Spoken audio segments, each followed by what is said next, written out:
Today, the Supreme Court is taking up two cases about the use of race in university admissions that have the potential to further ingrain inequality in America. During oral arguments today, the conservative members of the court, which is 6-3, appeared poised to strike down or severely limit the use of race-conscious admissions and affirmative action. Multiple times today, the conservative members of the court questioning whether there was any educational benefit to diversity.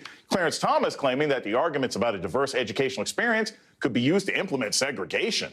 Liberal Justice Elena Kagan pushing back against the attorney for the group challenging the use of race-conscious admissions at North Carolina universities, reminding the court that this is about institutions that look like America. Your brief, and this is very explicit in your brief, is like it just doesn't matter if our institutions look like America. I guess what I'm asking you is, doesn't it? I mean, doesn't it? These are the pipelines to leadership in our society. It might be military leadership. It might be business leadership. If universities are not racially diverse and your rule suggests that it doesn't matter, well, then all of those institutions are not going to be racially diverse either. And I thought that part of what it meant to be an American and to believe in American pluralism is that actually our institutions, are reflective of who we are as a people in all our variety. We're back with Charles Blow and Professor Dr. Christina Greer. Look, I always have to start with this. I am a graduate of University of North Carolina at Chapel Hill. That is where I got my doctorate. And I make this point because whenever we have these conversations about affirmative action, I have to acknowledge the effect that it has on everybody. I'm only the fifth black person. When I graduated, I was only the fifth black person to get a PhD out of my program in the entire history of the program. You can't tell me that there were no other more qualified black people in the history of the University of North Carolina at Chapel Hill to apply or try to get doctorates before me. The value of affirmative action is because it opens up pathways to qualified people to fight against institutions that might otherwise overlook them or be actively hostile against them. That being said, Dr. Greer, I'll start with you as someone, again, who is in the classroom and knows what these kinds of rules and this kind of overturning of affirmative action could do. How does that negatively impact a university? I know that none of the justices care about the real arguments, but how does ending affirmative action actually harm a university?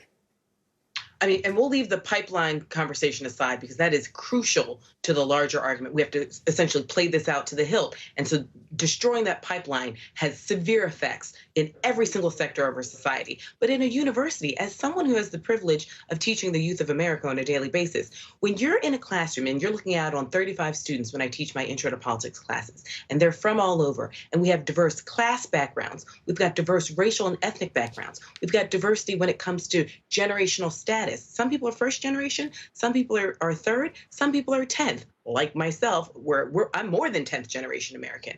And so we have to understand it's more than just, what I teach on the page. It's the conversations that students have. The reason why the price tag of universities is so high is you're paying to interact with so many students from around the country and around the world where you are not going to get that in your local little neighborhood. You actually need to go to a liberal arts education to tussle through these ideas. I have 4 years to have an intellectual journey with a student to actually introduce them to concepts so they can struggle with these concepts with the people who sit next to them who did not necessarily have the same upbringing as them. They don't have the same parents. They might not have the same partisanship, but they're in this country and we're trying to figure it out together. We're trying to build a foundation together. So when you have a homogenous classroom and homogenous thought and what Clarence Thomas et al. Want, a homogenous racial identity in a classroom, where's the intellectual journey? Where is the challenge? Where is the interest in all of that?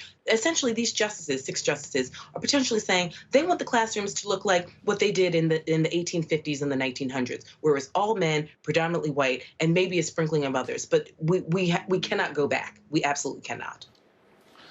Charles, Dr. Greer makes a really good point about going back. I point to the fact that I went to the University of Virginia as an undergrad, and at the University of Virginia, they didn't have sort of open enrollment for black people until like 1971. My parents could not have applied and gotten into the University of Virginia because of the laws that were on the books at the time.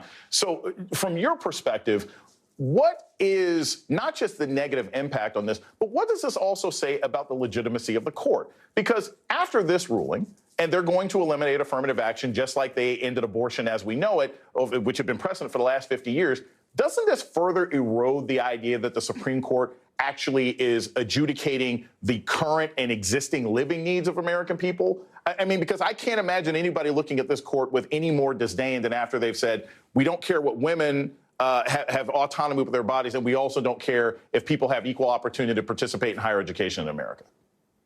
Right. Well, the court has clearly lurched to the right. That is a fact. You already had on the previous affirmative action cases, 3 of the justices now on the bench who were dissenting in those cases, and now you have 3 Trump-appointed judges. So you're very likely going to get some curtailing, or if not completely elimination of affirmative action, at least in these higher education settings. And what we have to remember is that what we're seeing is 2 things on both sides. One is the court is basically saying that racism doesn't exist. This is what John Roberts wrote when they were gutting the voting rights bill, that racism was a thing, an artifact of the past, right? It didn't exist the way it used to. And so we couldn't have rulings, laws, whatever, that recognize it today as it had been. And so this idea of racism being gone is it's just an extraordinary position for the court to take. But that seems like what the court is poised to say yet again. So affirmative action was always a blunt tool, very broad. Well, we're short on time, George. We're short on time. There was balance in the past. Sorry. Yeah, not a problem. No problem. We're short on time. Clears the fight. We're going to continue. Charles Blow and Christina Greer, thank you all so much for joining me today on Deadline White House. That does it for me. Thank you for joining us.